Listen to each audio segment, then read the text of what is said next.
24 резидента сегодня защитились. В этом году 450 тысяч пар. Перед началом коллегии президенту показывают продукцию малого и среднего бизнеса Татарстана, который наиболее сильно пострадал из-за пандемии.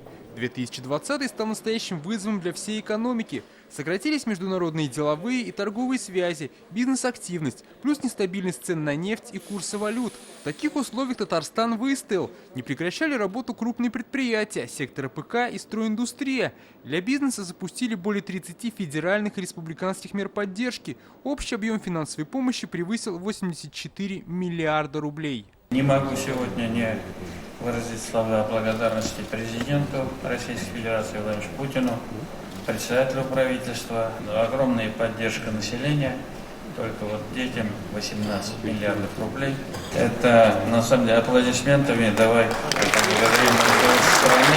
В результате принятых мер поддержки, а также благодаря прочному экономическому фундаменту, созданному в прошлые годы, удалось снизить последствия пандемии на системообразующие отрасли и предприятия республики. Спад не приобрел системного характера. По итогам минувшего года объем промышленного производства республики и валовой региональный продукт составили более 2,5 триллионов рублей. Это чуть меньше, чем до пандемии. Главная задача, которая у нас была определена стратегией 2030, валовый региональный продукт мы должны довести до 5 триллионов.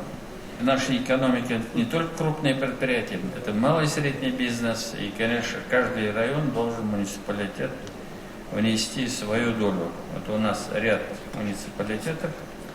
Последние 5 лет мы не видим продвижения. Вот мне дали Арский, Апастовский, Гайбицкий, Камск-Устинский, Плющинский.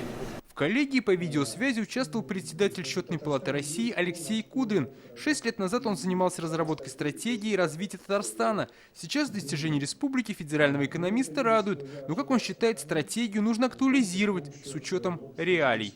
Отмечу, что Татарстан успешен.